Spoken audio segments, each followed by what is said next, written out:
오늘 우리에게 주시는 하나님의 말씀은 마태복음 5장 13절 말씀입니다.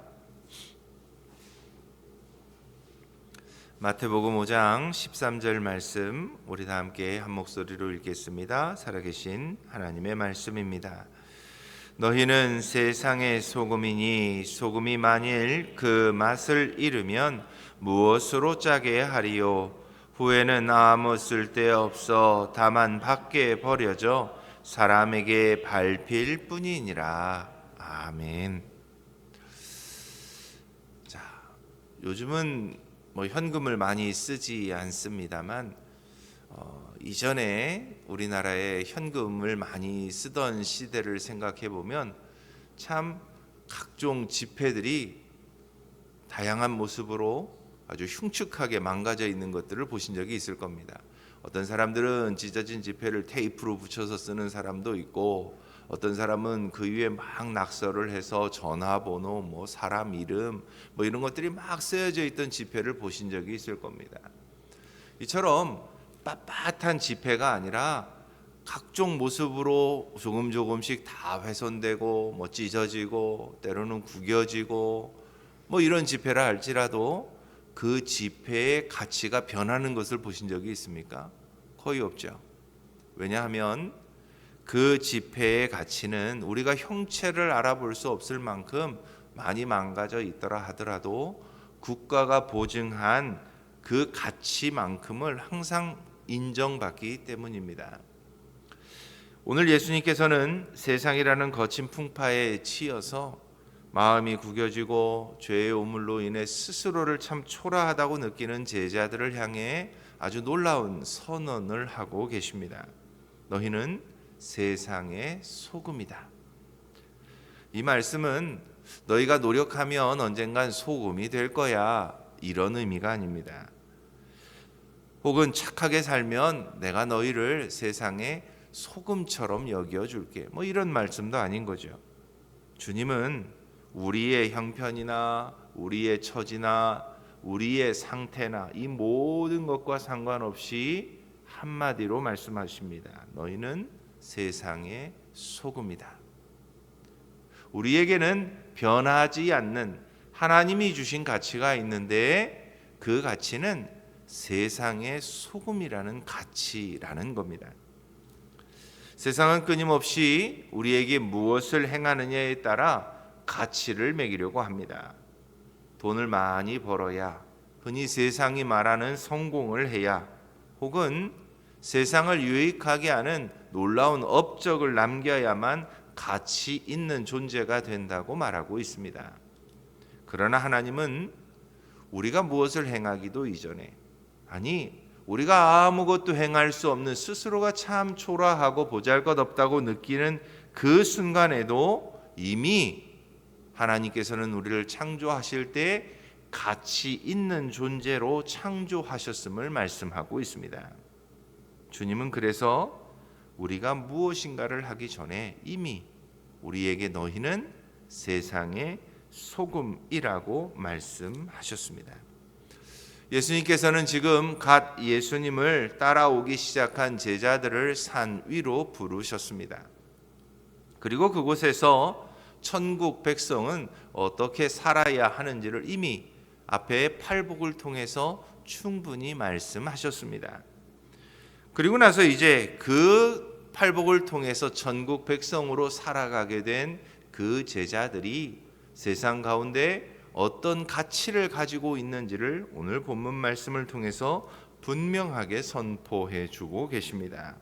너희는 세상의 소금이다. 그러니 이제 이 세상에 내려가서 세상에서 소금의 맛을 내면서 살아야 한다라고 말씀하고 있습니다. 오늘 말씀을 통해 우리도 잃어버렸던 우리의 영적 자존감이 회복되었으면 좋겠습니다. 또 우리 안에 잠들어 있는 소금의 본질을 일깨워서 세상 가운데 주님이 말씀하신 대로 세상의 소금으로 살아갈 수 있는 결단이 이 새벽에 있기를 소망해 봅니다. 먼저 주님은 너희는 세상의 소금이다 라고 말씀하셨습니다. 그런데 놀랍게도 이 헬라어 문법에는 너희는이라고 하는 주어를 쓰지 않아도 이미 동사 안에 2인칭 주어가 들어 있습니다. 그런데 예수님은 굳이 한 번 더 너희는이라고 하는 주어를 그 앞에 사용하고 있습니다. 어찌 보면 이렇게 상상해 보면 이 단어가 더 쉽게 와닿을 수도 있겠습니다. 예수님께서는 제자들 한 사람 한 사람과 눈을 맞추십니다. 그리고 나서 그들을 향해 말씀하십니다. 너희는 세상의 소금이다. 세상은 로마의 가이사 황제나 예루살렘 성전의 종교 권력자들을 역사의 주역으로 보았습니다. 그러나 만왕의 왕이신 주님의 시선은 세상과는 달랐습니다. 학문이 없었던 어부들, 어찌 보면 멸시받던 세리들, 이름 없는 그 무리에게 주님은 그들과 눈을 맞추시며 말씀하십니다. 역사의 진정한 주역은 바로 너희다라는 것입니다. 그래서 너희는 세상의 소금이다라고 하는 이 정체성은 제자들의 도덕적인 어떤 성취나 제자들이 어떤 자격 시험을 통과해서 얻은 것이 아님을 우리에게 분명하게 선포해주고 있습니다. 그리스도인이 세상의 소금이라고 하는 이 정체성 역시 마찬가지입니다. 우리가 예수를 구주로 믿는 순간 우리에게 하나님의 은혜로 부여된 것이 바로 이 소금의 정체성입니다. 우리가 무슨 노력을 해서 특별히 무슨 도덕적인 성취를 이루어내서 아니 역사적이고 사회적으로 큰 공을 끼쳐서 우리가 소금이라고 하는 정체성을 얻게 된 것이 아닙니다. 오직 하나님의 은혜로 부여받은 정체성이 바로 이 소금의 정체성입니다. 제자들도 마찬가지였습니다. 너희는 세상의 소금이다 하신 주님의 말씀 속에는 제자들이 지금 무엇인가를 했기 때문이 아닙니다. 어떤 자격을 통과했기 때문도 아니었습니다. 오직 주님을 따라온 그들에게 나를 따라온 그것 하나만으로도 너희는 이미 세상의 소금이라고 말씀하고 계십니다. 하나님은 이 시대에 우리에게도 동일하게 예수를 하나님의 아들로 우리의 구주로 고백하며 따라온 이들에게 동일하게 말씀하고 계십니다. 너희는 세상의 소금이다. 그렇다면 왜 하필 주님은 그 많은 물질들 중에 소금의 가치를 부여하고 있었을까요? 소금은 당시 부패를 막는 유일한 대안이었기 때문입니다. 냉장시설이 따로 없던 1세기 팔레스타인 지역에서 소금은 생존을 위한 필수품이었습니다. 고기나 생선은 그대로 두면 반드시 썩어 악취를 풍기며 주변을 오염시키게 되어 있었습니다. 주님은 세상을 이와 같이 보셨습니다. 세상은 도덕적, 영적으로 스스로를 정화할 능력도 없고 보존할 능력이 없다는 것입니다. 그래서 가만히 두면 썩어 문드러지는 이 세상 가운데 하나님은 우리를 영적 방부제로 투입하십니다. 성도가 발딛는 곳마다 죄의 확산이 멈추게 되고 거룩한 생명력이 보존되는 것, 그것이 주님이 우리를 향해 말씀하고 계신 너희는 세상의 소금이다라고 하는 소금의 의미입니다. 두 번째는 변치 않는 언약의 신실함을 이 소금이 갖고 있기 때문입니다. 민수기 18장 19절을 보면 소금 언약이 나옵니다. 소금은 시간이 흘러도 그 본질이 쉽게 변하지 않습니다. 세상의 가치관과 유행은 소용돌이치며 늘 변화하고 있지만 성도는 변치 않는 복음의 맛을 끝까지 수호해야 하는 언약의 전수자들입니다. 세상이 흔들릴 때 변하지 않는 진리의 맛을 보여줄 수 있는 존재, 그런 존재가 소금이기에 주님은 너희는 세상의 소금이라고 말씀하셨습니다. 마지막으로 소금은 그 근원을 치유해서 생명의 열매를 맺게 하는 능력을 갖고 있기 때문입니다. 열왕기하 2장을 보면 여리고에 방문한 엘리사가 나옵니다. 당시 겉은 멀쩡해 보이지만 근원이 썩어 열매를 맺지 못하던 땅이 바로 이 여리고였습니다. 그 죽은 땅에 엘리사가 소금을 던지자 물이 깨끗해집니다. 그리고 그곳에 생명의 열매가 다시 맺혀지게 되는 사건이 기록되어 있습니다.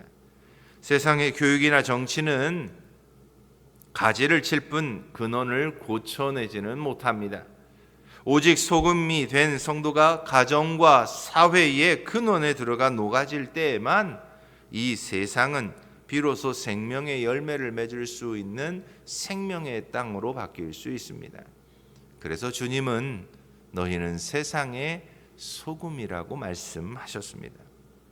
그런데 예수님은 소금이 가진 이처럼 긍정적인 역할을 가슴에 품고 제자들에게 너희는 세상의 소금이라고 말씀하셨지만 그들이 그 사명을 감당하지 못할 때 일어날 경고 또한 주님은 덧붙이고 계십니다. 소금이 맛을 잃으면 길가에 버려져 사람들에게 밟히게 된다고 말씀하십니다. 여기서 맛을 잃다라고 하는 이 단어는 헬라어 원문을 보면 미련하게 되다, 어리석게 되다라고 하는 의미를 담고 있습니다. 소금의 가장 큰 어리석음, 가장 미련한 것은 뭘까요? 겉은 소금인데 짠 맛을 잃어버린 겁니다. 그리스도인이 세상의 인정과 성공을 얻으려 세상과 똑같은 욕심과 가치관에 물드는 순간 우리도 기능을 상실한 어리석은 존재가 될 수 있음을 말씀합니다. 소금의 가치는 희귀함이나 모양새가 아닙니다. 아무리 예뻐도 짠맛이 없으면 소금이 아닌 거지요. 아무리 비싸도 짠맛을 내지 못하는 소금은 소금의 의미가 없습니다.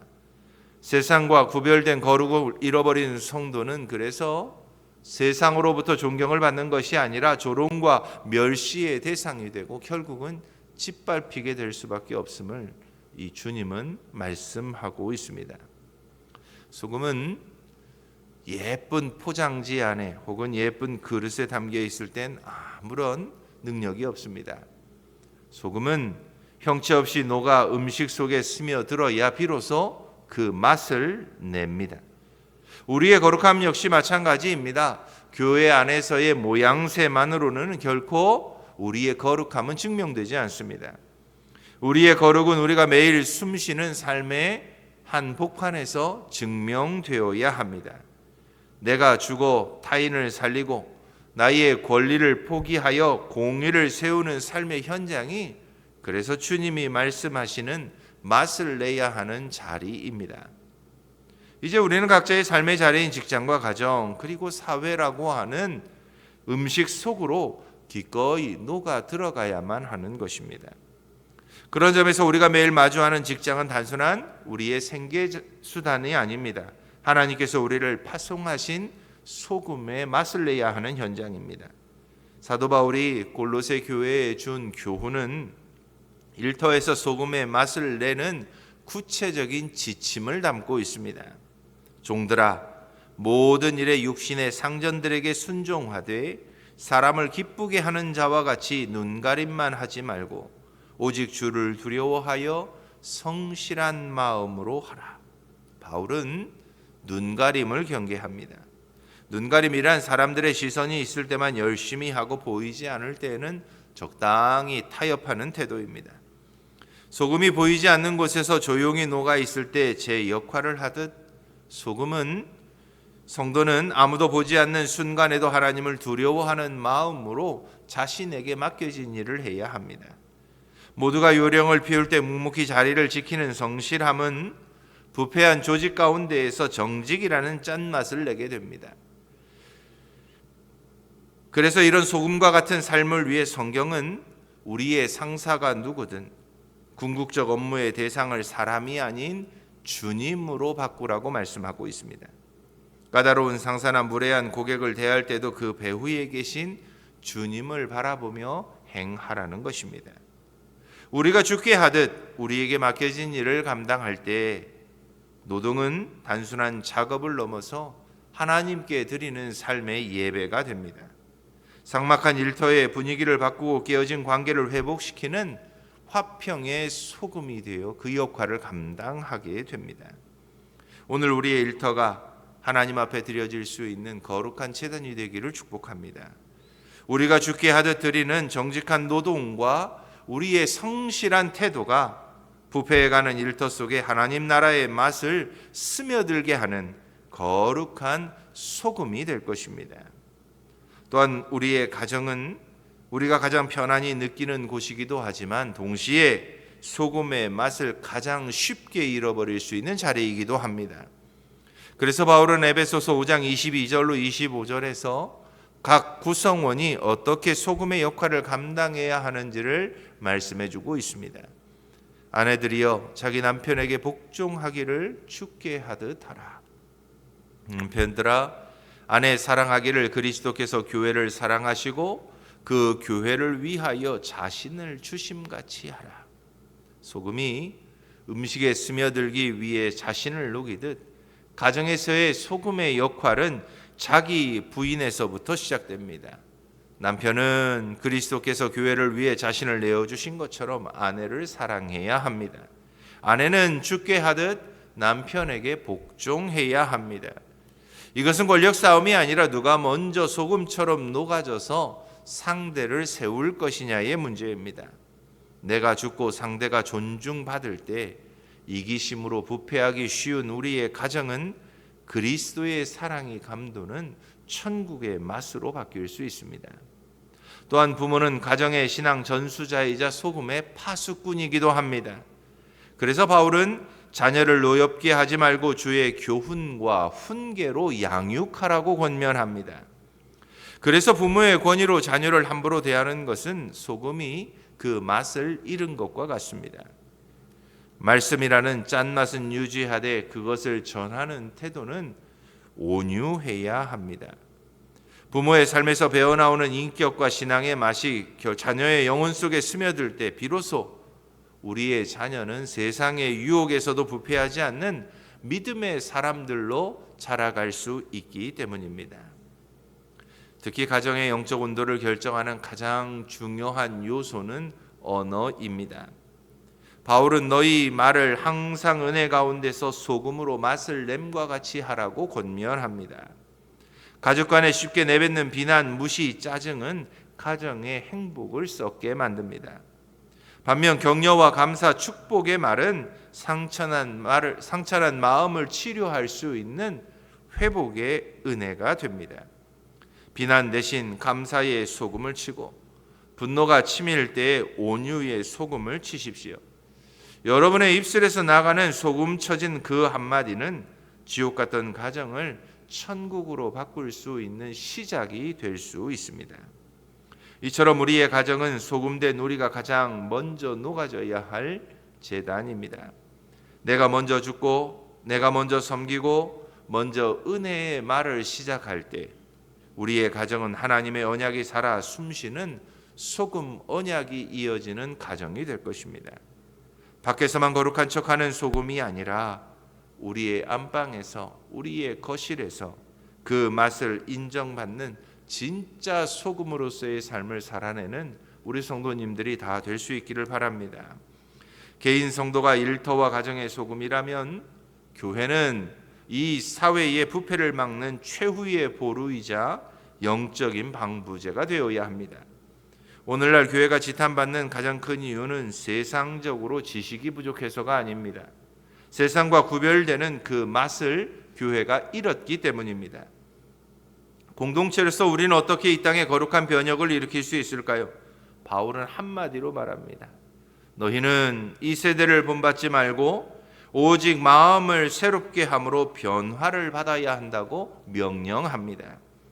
소금의 능력은 주변과 그냥 섞이는 것이 아니라 주변을 변화시키는 독특함에 있습니다. 세상이 경쟁과 성공에 몰두할 때 교회는 낮아짐과 섬김의 가치를, 세상이 혐오와 배제로 갈등할 때 교회는 포용과 긍휼의 맛을 낼 수 있어야 합니다.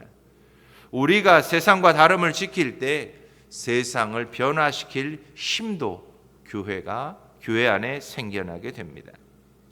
초대 교회가 로마 제국을 변화시킨 힘은 정치적 권력이 아니었습니다. 바로 이 소금의 사명이었습니다. 주후 2세기와 3세기 로마의 전염병이 창궐합니다.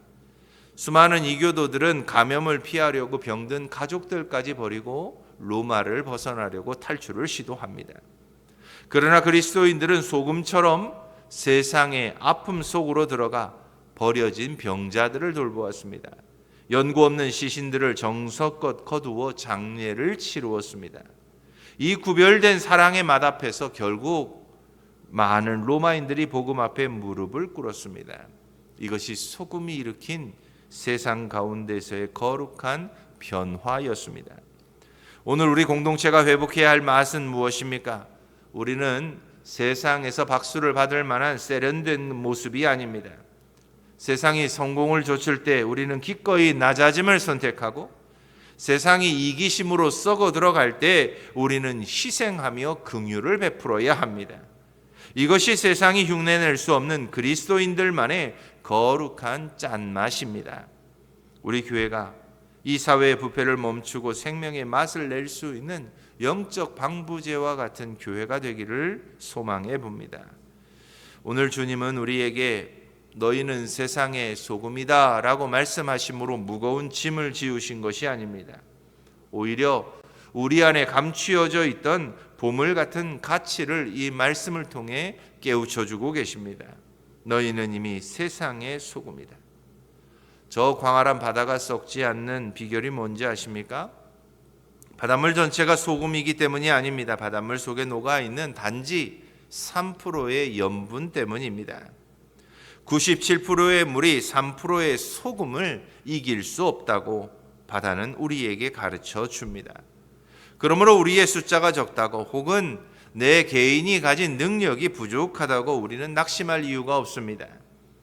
세상이 아무리 어둡고 부패했어도 오늘 이 자리에 모인 우리들 한 사람 한 사람이 각자의 삶에서 3%의 소금으로 제대로 녹아지기만 한다면 우리의 가정이 살아나고 우리의 직장이 변화되고 이 사회도 얼마든지 변화될 수 있기 때문입니다.